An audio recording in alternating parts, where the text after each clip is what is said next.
Hello and welcome to Breaking Bread with Rivaaj Maharaj, where nothing is off the table. For today's episode, I wanted to talk on the current events in Iran and how I think that things will play out in the coming days and weeks. So without further ado, let's get into it. Things in the Persian Gulf region are escalating rapidly. There are now two aircraft carriers that are within reach or within range of Iran's shores, and the United States are amassing a massive military buildup just off the shores of the Iranian coastline. As I mentioned in my previous videos, I believe that Donald Trump had done a deal prior to coming into office for his second term with the Russians, and I suppose that something could have also been done between the Chinese and the Americans as well. However, I'm fairly certain that a deal between Vladimir Putin and Donald Trump was arranged prior to Donald Trump assuming the helm of the United States in his second term in office. And the reason I say that is because everything coming out of the United States administration regarding Ukraine is showing a tilt more towards Russia than Ukraine. Now, one might argue that that is because the case on the ground and the facts on the ground are that the Russians are making incremental gains, etc. However, I do believe that if the United States really want to put an end to what is going on in Ukraine, then they would be at the least arming the Ukrainians to the teeth and bogging down the Russians in a long drawn out war in Ukraine. However, we see Donald Trump's move to escalate towards peace. And the Russians all the while are making gains in Ukraine. Now, when the Americans extracted Nicolas Maduro from Venezuela, you saw just a few words of condemnation come out from the Chinese and the Russians, and that was it. When you saw Jolani move into Damascus with his ex-Al-Qaeda ISIS brigades and assume control of the government and become the de facto president of Syria, you saw a little pushback verbally from the Russians, the Chinese, but that was it. I believe a deal was done with the United States of America and the Iranians, where the Iranians backed off, the Russians backed off, and I think Putin's olive branch to Bashar al-Assad was to spirit him out of Syria rather than leave him in harm's way, where for sure he would have suffered a similar fate to that of Muammar Gaddafi or Saddam Hussein. I suspect it would have been something closer to what Gaddafi went through. So again, the United States was left to its own devices in Venezuela. It was left to its own devices in Syria. And I think that that scenario in reverse is being played out in Ukraine, where the Americans have left the Russians to get on with the job in Ukraine. And when you tie this into the American administration's current foreign policy and their pivot back towards their backyard and the embracing of the Monroe Doctrine, you then realize that it begins to make sense that the Russians are now taking control of their region, which is effectively Ukraine, falls into their sphere of influence, and the Americans are looking after their interests. And this is why I believe that Iran is a no-brainer. You must remember, if Iran is knocked off the table and a new regime is put in place, then the Americans then have the ability to control the tap, the oil tap, as far as the amount of oil that it sends to China and the price at which the Chinese get their oil. So for now, we know that as India weans itself off Russian oil, I suspect that a deal was done between President Modi of India and President Vladimir Putin of Russia, that India would now, after these 4 years of supporting Russia during their special military operation in Ukraine, they would now wean off Russian oil, and the Russians immediately then diverted those oil supplies to the Chinese. Now, the Chinese anticipate that their supply from Iran will be disrupted. And that is why they've latched onto this Russian oil coming at a good price. And this has now affected the Saudis, because the Saudis are now down 46% in their oil deals with the Chinese. The global markets are changing. Strategies in the world are changing. Alliances are being reformed, broken, formed, reshaped, whatever you want. Things are changing rapidly in the world order. And I think Europe is sitting on the periphery wondering how the hell was the rug pulled out from under their feet. The problem the Europeans have is that they've gone on this Yankee Doodle policy of, living in La La Land. It's all Europeans have been promulgating these fairy tale policies that lead to nowhere. In countries in Asia, the South Americas, Africa, you've got now the current Trump administration.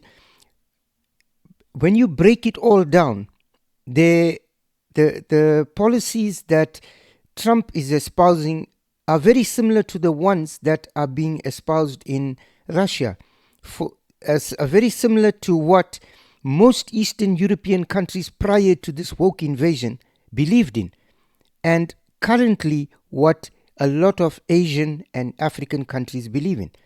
So even in the Islamic world, it's the same thing. They see this woke agenda as madness. And I know there's a lot of people out there that believe in this woke agenda. It leads to disaster. It's been proven. This is a fairy tale. It's this utopian society that is just not going to exist.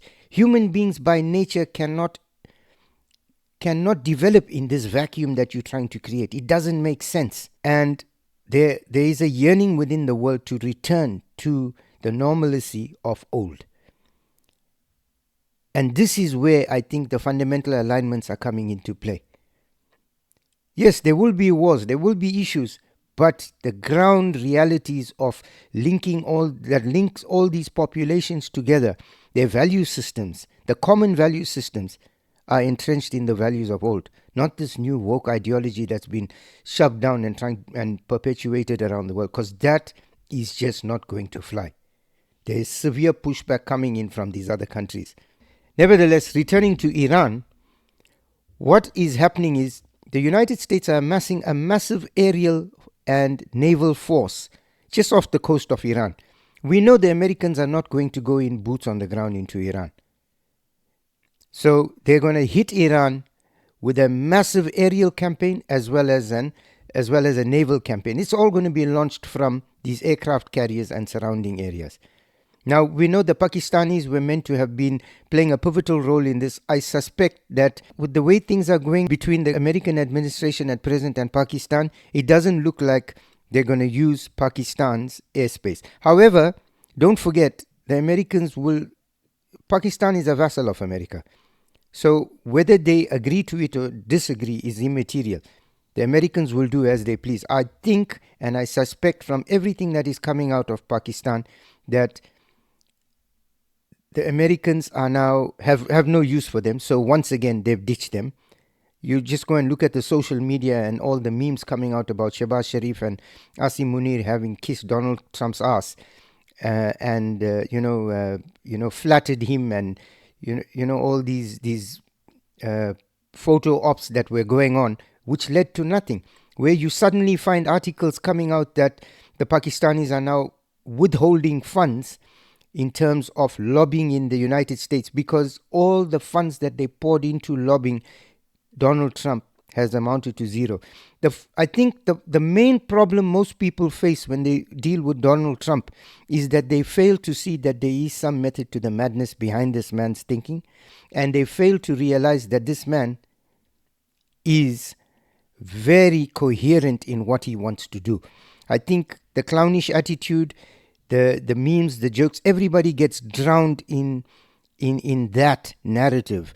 And then they end up building this wall around them, or this image in their mind that the man is an idiot, is this and is that. All the while, he may be playing the joker. He's like, a classic example of this would be somebody like Nikita Khrushchev, who not necessarily, I'm saying, was a narcissist, but I'm saying the pattern fits in the sense that he joked, he laughed, he was the bumbling buffoon, always made fun of, always allowed himself to be ridiculed and humiliated while still being within Stalin's inner core. And when crunch time arrived, and when the Soviet Union had to be headed by a new leader following Stalin's death, who came to the fore? Who rose? So still waters run deep. What I'm saying here is Trump may be everything and more. He may be that clown, but I can tell you something. He's very calculated in his moves. He is extremely calculated in his moves. He knows exactly what he wants to achieve, and he will do it at any cost. And you can go there, you can flatter him. That's good enough. It'll get you to a point. But if it doesn't get him the result he wants, he's more than happy to drop you like a hot potato within a flash. Pakistan is a good case in point. There are no free meals with Donald Trump.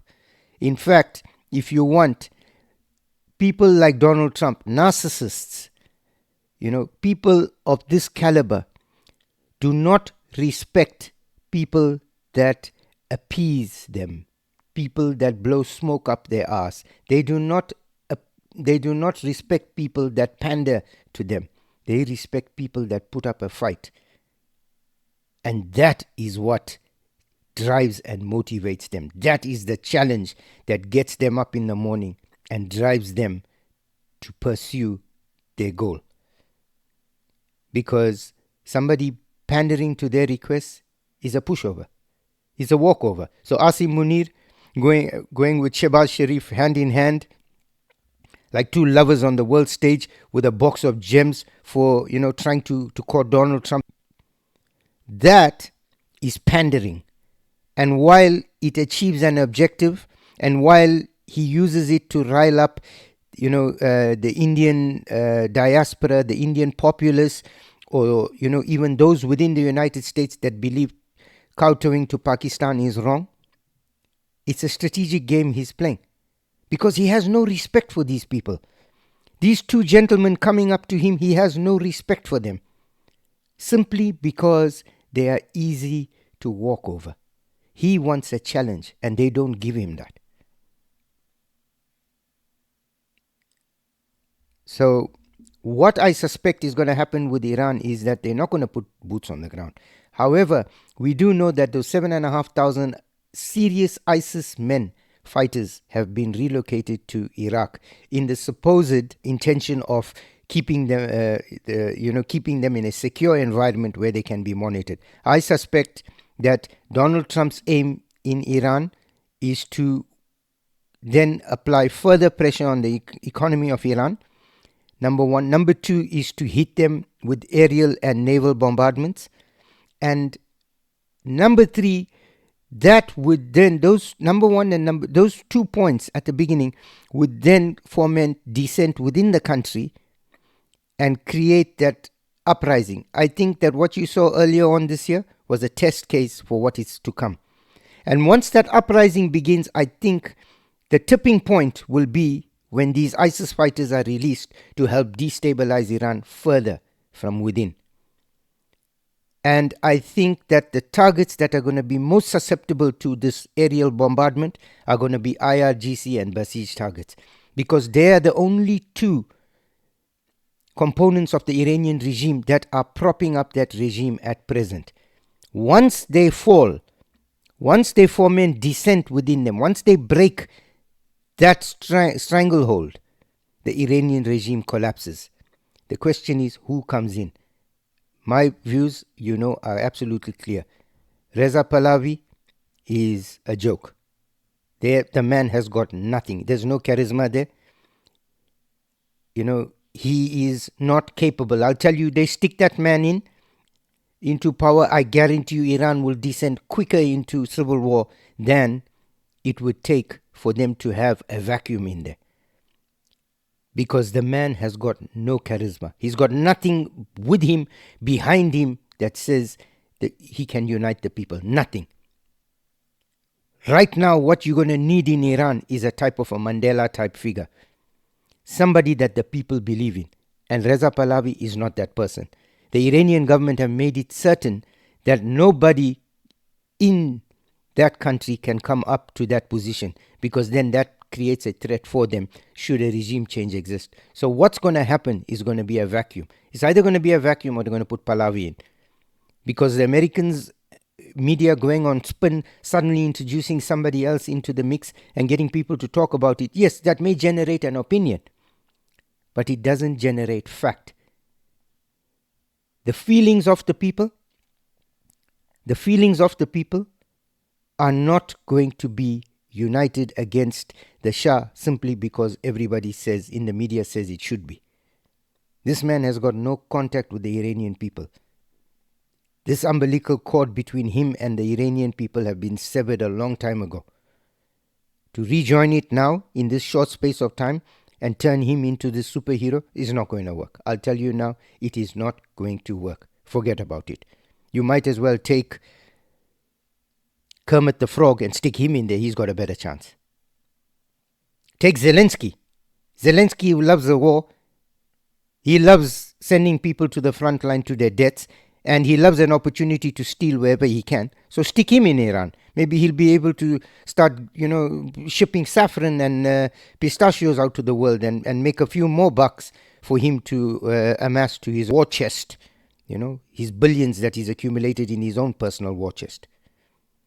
But Pahlavi is not going to do it. I really don't believe that. I think that Donald Trump is now pivoting towards Iran. He's given them 10 days or 15 days. He could strike within that time. He could strike at the end of that time. I know pressure is mounting. There was a black cloud hanging over the Middle East, and if that wasn't done, that cloud would have been there. And countries like Saudi Arabia, countries like Qatar, countries like, nobody could have signed. You would have had that threat. Nobody could have had, you couldn't have had peace in the Middle East. So now we may have to take it a step further, or we may not. Maybe we're going to make a deal. You're going to be finding out over the next probably 10 days. I also know that with the Supreme Court ruling against him, he's now going to look for a win. I think Iran may be that.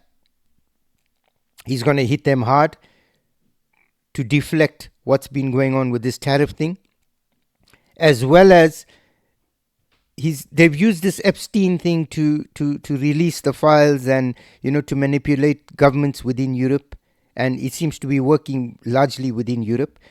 I think that this is something that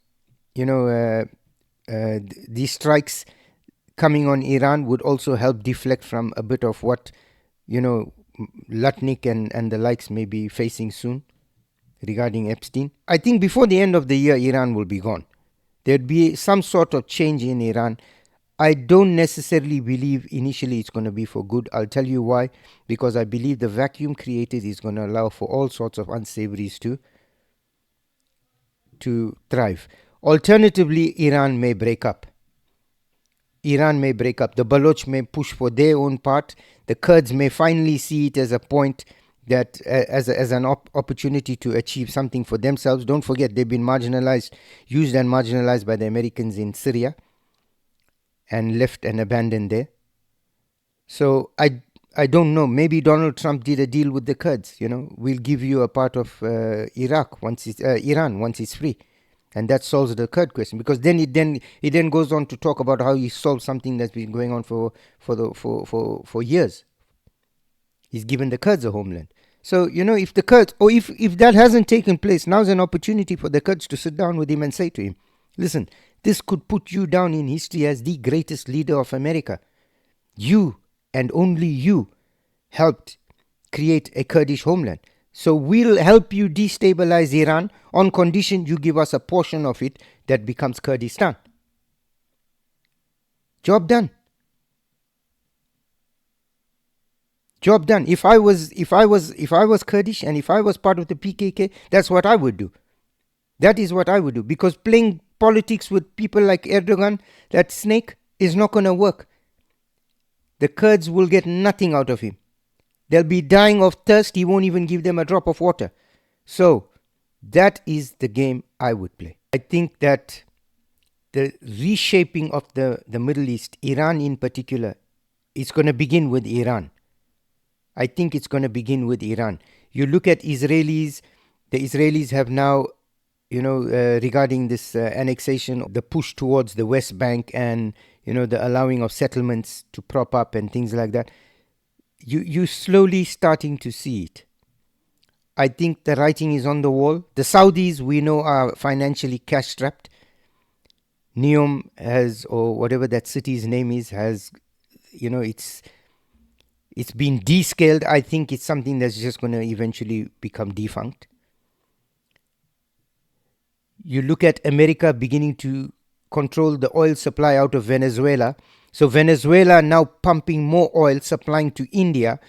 China buying oil from Russia. The Saudi oil being hit by 46% less shipping out to China. You've got new players coming onto the market. You've got the Nigerians who, Dangote, he's going to be doing his thing with oil. So they are looking to really become a powerhouse, certainly within Africa. What is happening in the Middle East? There's the reliance. There are some countries that believe that God gave them this oil and it was theirs to use and do as they please. And I think they sat on it very hubristically for a very long time, thinking that they were untouchable. You have to ask yourself one thing. In a country where you can go on holiday but are continuously told what to wear, how to dress, where to eat, what you can't eat, what you can't eat, it may be fine when you hold the trump cards. But now that the oil is either becoming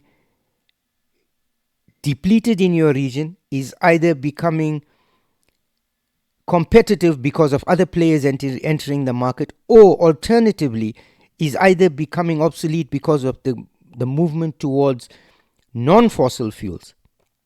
Any of those three doesn't bode well for you.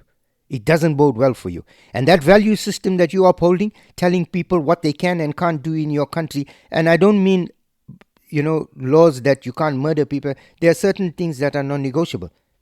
But telling somebody you can't dress like this, you can't do this, you can't do that, lashing them, nobody's going to come and spend their money with you to only then find that they're being told what they can and can't do. Unless, of course, you want to experience what life is like living in a dictatorship. But people who've earned their money and want to go on holiday somewhere would rather go to Disneyland. Now, these countries that have relied on that oil revenue and had that hubristic mentality have now realized suddenly the writing is on the wall. I fear for you, it's too late. The Americans are pumping more oil and gas into the system. They're controlling whatever else is left, and you're slowly being cut out. I think it was the Iranian Prime Minister, one of the ministers in Iran, who mentioned that the Chinese have let them down. They haven't come in with any investment because the Chinese promised them billions, hundreds of billions of dollars worth of investment. That hasn't materialized.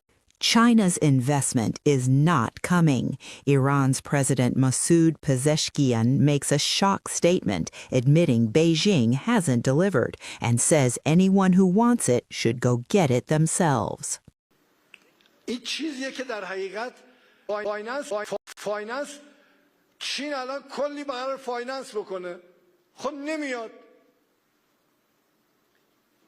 اینجوری نیست به این سادگی که میگید ما هر کی فایننس میکنه بره بکنه الان اعلام میکنم نمایندگان محترم اینجا تشریف دارن اگر کسی هست میخواد فایننس بکنه برید بکنه اما چی میخواید بیاید همین الان امضا بدن برید فایننس کنید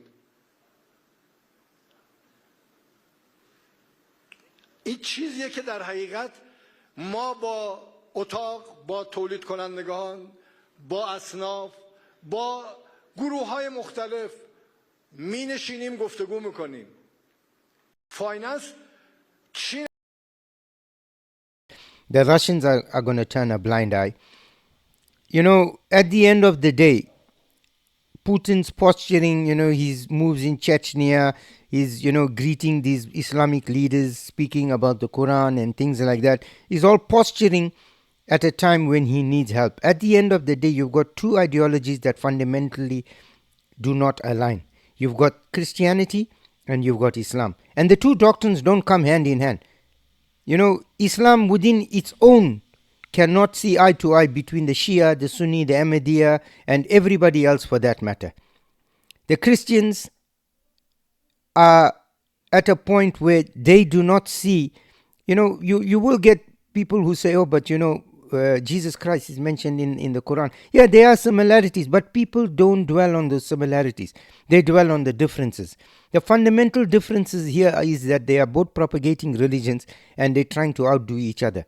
And as long as that competition exists, this is what is going to happen. Russia is a deeply Orthodox Christian country. Deeply. So, while they will sit down with you and have a chat with you, at the end of the day, they will always view you as an enemy and you will always view them as an enemy. So, it's a case of, you use somebody to achieve an aim and then you can discard them along the way. And I think that while Trump is in power in the United States, his value system aligns very, very closely with that of the Russians. You break it down, they're very close. The belief system that underpins both these governments is very similar. I'm talking about their religious belief system. And that's what it's all about. And in there is common ground. The value system. Because from that religious system stems family values, social values, the social contract, ethics, morals. They all stem from there. And whether you're an Orthodox Christian or whether you're a Roman Catholic or whether you're a Protestant or a Calvinist, it doesn't matter because the fundamental beliefs are the same. The traditional family values become the same. And this is where you're going to find that Putin is going to marginalize all these powers. The Soviet Union aligned with Islamic countries heavily simply because they shared this leftist mindset ideology. That is not the case in Russia today. Vladimir Putin is not a leftist. He is not a communist. The man is not a communist. Okay? He may be a product of the communist system because he was alive and a KGB agent at the time of the downfall of the Soviet Union. He's had the benefit of having looked at both systems and realized that communism is not something he would love to embrace. He is very happy having his beluga caviar on blini with smintana. That he's happy with that. He's happy having his good borscht and wearing a nice Patek Philippe watch. That he's happy with that. He doesn't want that to be taken away. So, the old days of the Soviet Union are over. People seem to not be able to understand that in both political realms. Be that in the United States, because you've got the old guard that just keeps continuously talking about the Soviet Union and communist Russia and communist China. And, you need to pull your head out of the sand and look at it and see that this is not a communist regime. The Soviet Union is gone. It's dead. It's over. This system in Russia has more in common with you in the United States than some of your European allies. Right now, I would say that Russia has more in common with the United States than all the European allies. Because what the Americans administration is pushing against now in America is exactly what is being thriving in Europe. So there is a divergence there. It doesn't make sense that Russia is being continuously portrayed as this communist country because it is not. It is anything but communist. I think that now the writing is on the wall for the Iranian regime. I think they're playing a long game of being strategically, dragging their feet because they understand that, their game is up. They'll pull this as long as they want, as long as they can. they will put up a formidable opposition, but it's going to be primarily to the threat within their country, because they're going to be destabilized from within. I don't see American boots on the ground. This is not going to be like Iran or Afghanistan. Donald Trump is not that type of a president. He wants a wham bam thank you ma'am scenario. That's it. In and out and I'm done. Because with spin today, you can take anything and turn it into a victory. Just look at Operation Sindoor. The Pakistanis got hammered from left to right. They went begging to the Indians to end this via the United States. But the spin they put out is that they won this war. The reality is far different. However, it's the spin that is out there. So again, Donald Trump will go in, do what needs to be done, and spin it. You know, he's taken on the Houthis, and some say it was a miserable campaign, lasted some 50 odd days. However, he continues to talk about how he's done this and that, because at the end of the day, that's the way the spin works. That's the way the political narrative works. Social media, that's the way the narrative works. So he has that opportunity. He has that leverage. He is definitely going to go into Iran. The Israelis are not going to allow him not to. I just wonder what is going to come after. I suspect there's going to be a civil war. I suspect that Iran is going to, parts of it will break up. I just don't know how much. And I hope and pray that the Iranian people are not left with a dysfunctional state the way in which Afghanistan was and is, and the way Iraq is. I want to thank you for taking the time to spend with us. We look forward to seeing you in the next episode. Please remember to like, share and subscribe, as it helps us with the algorithm and it helps our channel to grow.